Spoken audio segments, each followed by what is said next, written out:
കുഞ്ഞും ക്രാനും മാത്രമേ ഇപ്പൊ എന്തുണ്ടായി? കിച്ചുവിനതറിയില്ല. മമ്മി എന്നെ കണ്ടിട്ട് ഒരു വാക്ക് മിണ്ടിയോ? എന്റെ ശരത്, നിന്റെ സെന്റിമെന്റ്സ് എനിക്ക് മനസ്സിലാവും. പക്ഷെ ഒരു വശത്ത് മാത്രം മതിയതല്ല. എന്നെ തനിയെ വിടൂ കിച്ചു, പ്ലീസ്.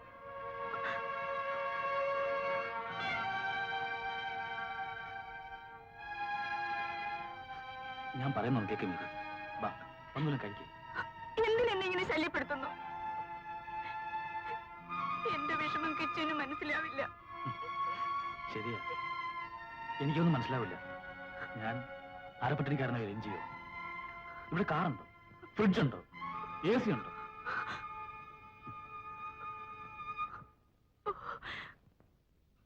എന്നാ പിന്നെ വന്നപ്പം വീട്ടിൽ നിന്ന് 2 വേലക്കാരെ കൂടി കൊണ്ട്.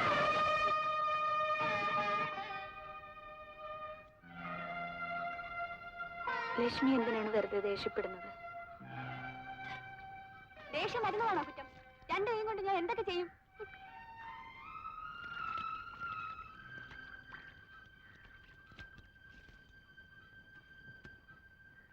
വേണ്ട വേണ്ട, ആരുടെ ഓശാരൊന്നും വേണ്ട. ഞങ്ങൾ പാവങ്ങളാണെങ്കിലും ജോലി ചെയ്ത് ശീലമുള്ളവരാ. തടി അനങ്ങാതെ സപ്രമഞ്ച കട്ടിൽ തന്നെ ഇരുന്നാ മതിയായിരുന്നല്ലോ. ഓ, പണക്കാരിയാണെന്ന പവറായിരിക്കും.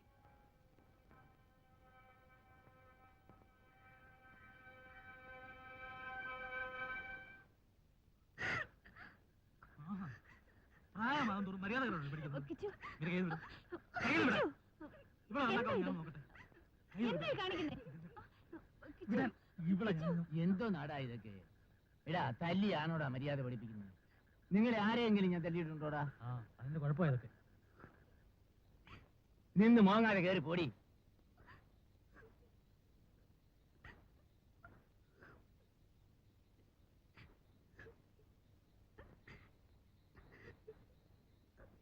ലക്ഷ്മി,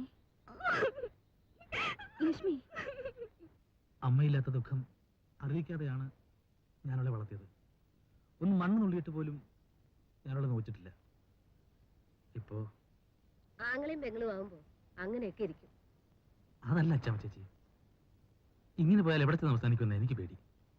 ഇങ്ങനെ നിയന്ത്രണം വിട്ടാലോ? ജീവിതം തുടങ്ങിയിട്ടല്ലേ ഉള്ളൂ. നിങ്ങൾ ഇണങ്ങിപ്പോകുന്നതിലാണ് ദാമ്പത്യത്തിന്റെ വിജയം എന്ന് കരുതി ഒരിക്കലും പിണങ്ങരുതെന്നല്ല. ചിലപ്പോഴൊക്കെ ഒന്ന് പിണങ്ങുന്നത് നല്ലതാണ്, അല്ലേ ചാമേ? ഞാനാരും കുറ്റപ്പെടുത്തല്ല. മീരയാണെങ്കിൽ അഡ്ജസ്റ്റ് ചെയ്യാൻ മാക്സിമം ശ്രമിക്കുന്നുണ്ട്. താനൊരു കാര്യം ചെയ്യും, അടുത്ത ഞായറാഴ്ച മിസ്സസിനെയും കൂട്ടി ഇങ്ങോട്ട് പോരെ, നമുക്കിവിടെ കൂടാം. ചായ കുടി.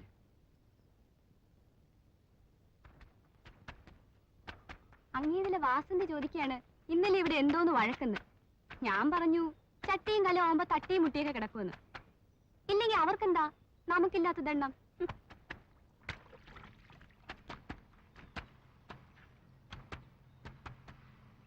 ചേച്ചിക്ക് ഇവിടുമാരെ അറിഞ്ഞൂടാ.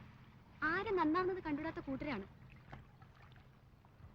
കുത്തി കുത്തി ഓരോന്ന് ചോദിക്കുന്നത് കേൾക്കുമ്പോ മുഖത്തിട്ടൊരു കുത്തു കൊടുക്കാൻ തോന്നും.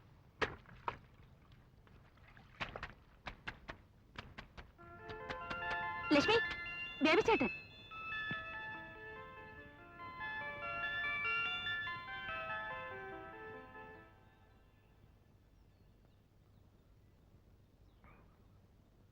ഹായ് മീര. പെണ്ണെ, നീ ആളങ്ങ് മാറിപ്പോയല്ലോ.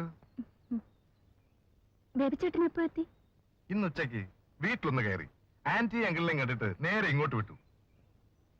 അകത്തോട്ടിരിക്കാം ദേവിച്ചേട്ടാ. ലക്ഷ്മി, ദേവിച്ചേട്ടന് നമ്മൾ എന്തു കൊടുക്കും? കാപ്പിക്ക് വെള്ളം വെച്ചിട്ടുണ്ട്, ദോശമാവുണ്ട്, ദോശ ചൂടാ. ദോശ വേണ്ട ലക്ഷ്മി. എന്നാ ഞാൻ കുട്ടപ്പന്റെ കടയിൽ പോയി വടയും വാഴയ്ക്കപ്പം വാങ്ങിക്കൊണ്ടുവരാം. അയ്യോ, അത് വേണ്ട. നല്ല ബിസ്ക്കറ്റ് കിട്ടുമോ? അയ്യേ, അത് ചീനിമാവ് കൊണ്ട് ഉണ്ടാക്കിയതായിരിക്കും. എന്നാ വേണ്ട. പഴം കിട്ടില്ലേ? ആ, പഴം കിട്ടും, അവനുണ്ട്. അത് രണ്ടും കൊടുക്കാം.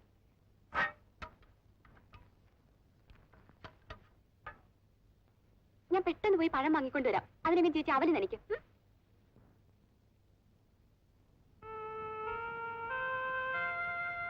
ഇത്ര വേഗം ഈ വീടുമായി നിനക്ക് ഇണങ്ങിപ്പോവാൻ കഴിയുമെന്ന് ഞാൻ കരുതിയില്ല. നിന്റെ കല്യാണക്കാരി പറഞ്ഞപ്പോ എന്റെ പേടി അതായിരുന്നു. സ്നേഹത്തിന് വേണ്ടി എല്ലാം ഇട്ടെറിഞ്ഞിട്ട് പോന്ന നിന്റെ ധീരത. വേണ്ട, ഇനി ഞാൻ എന്തെങ്കിലും പറഞ്ഞാൽ അത് ഫോർമാലിറ്റി ആണെന്ന് തോന്നുന്നു. പിന്നെ നിനക്ക് സുഖമാണോ എന്ന അർത്ഥമില്ലാത്ത ചോദ്യം ഞാൻ ചോദിക്കുന്നില്ല. എനിക്ക് സുഖമാണ് ബേബിച്ചേട്ടാ. നിനക്ക് വീട്ടിൽ പോകണമെന്ന് തോന്നാറുണ്ടോ? അവിടെ ആരെ കാണാനല്ലേ? സ്നേഹിച്ചവന്റെ കൂടെ ഇറങ്ങിപ്പോയ മകളെ പോലീസിനെ വിട്ടുപിടിപ്പിച്ച് ഡാഡിയെ കാണാനും, സ്വന്തം മകളുടെ മനോവികാരം അറിയാത്ത പൊങ്ങച്ചക്കാരി മമ്മിയെ കാണാനും. രണ്ടുപേർക്കും ശരിക്കും ഓരോ ഡോസ് കൊടുത്തിട്ടാണ് ഞാൻ പോകുന്നത്. വാചകത്തിലെല്ലാം വലിയ ആദർശം, കാര്യത്തോടടുക്കുമ്പോ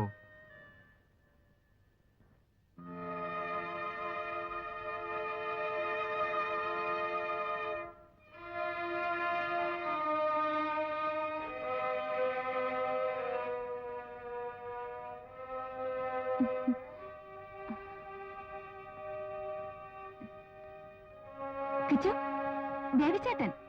ഹലോ. ഹലോ.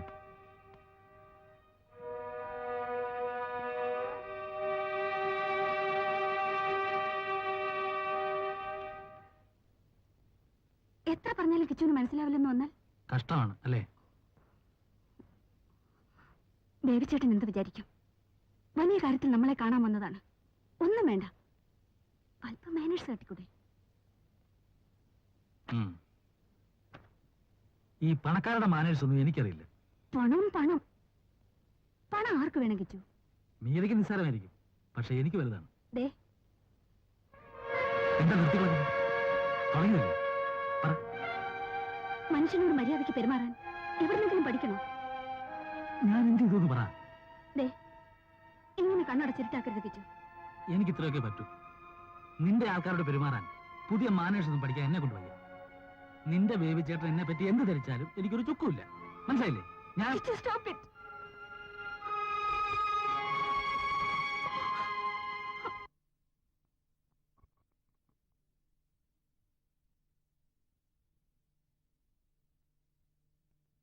തന്നെ മാത്രമേ കുറ്റം പറയൂ. കൊച്ചുകുട്ടിയൊന്നുമല്ലല്ലോ, പറഞ്ഞാ മനസ്സിലാകാതിരിക്കും.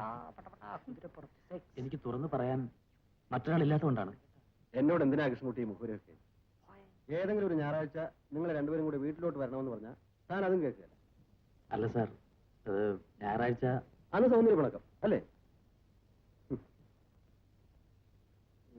കൊടുക്കുന്ന കാശ് മുതലും 2-2.5 മണിക്കൂർ പോകുന്ന അറിയില്ല. സുഭാഷ് ആറുമ്പിള്ളേ, ദൈവമേ, ലീവ് ലെറ്ററിനകത്ത് കൊടുത്ത് ഞാനിന്ന് ഉച്ചയ്ക്ക് ശേഷം അവധിയാ. ഇന്നെന്താ സാറേ പതിവില്ലാതെ? എന്റെ ശ്രീമതിക്ക് ഒരു നിർബന്ധം, ഇന്ന് ഉച്ചയൂണിനങ്ങ് എത്തണം. ഞാനങ്ങ് സമ്മതിച്ചു. എന്താ സാറേ വിശേഷം? ഇന്ന് ഞങ്ങളുടെ കല്യാണത്തിന്റെ 10ാം വാർഷികമാണത്രേ. ഇതൊക്കെ ആരോർത്തു വയ്ക്കുന്നു? വീട്ടിലിരിക്കുന്ന പെണ്ണുങ്ങൾക്ക് വേറെന്ത് പടി അല്ലേ? അല്ല, സാറ് പർച്ചേസിംഗ് ഒക്കെ നടത്തിയിരിക്കുന്നല്ലോ. ശ്രീമതിക്ക് എന്റെ വക ഒരു സമ്മാനം, ഒരു സാരി. കുറെ കാലമായിട്ട് വിചാരിക്കുന്നതാ, ഇന്നങ്ങ് നടപ്പിലാക്കാന്ന്. ഞങ്ങളെ ഒന്നും വിളിക്കുന്നില്ലേ സാർ? എന്റെ വീട്ടിൽ വരാൻ പ്രത്യേകം ക്ഷണം വേണോ റഹിമേ? എല്ലാരും വന്നോളൂ. വരട്ടെ കൃഷ്ണകുട്ടി. ശരി.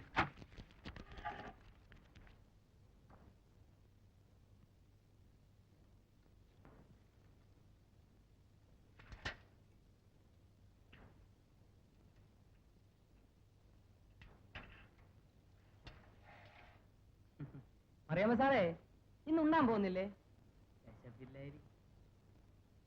കൃഷ, താൻ എന്താടോ ഇങ്ങനെ ഇഞ്ചി അടിച്ച കുരങ്ങനെ പോലെ ഇരിക്കുന്നത്?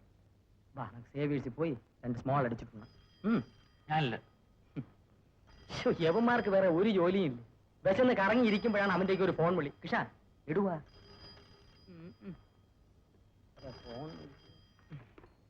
ഹലോ. ഓ ആന്നേ. അയ്യോ, എബ്രാം സാർ.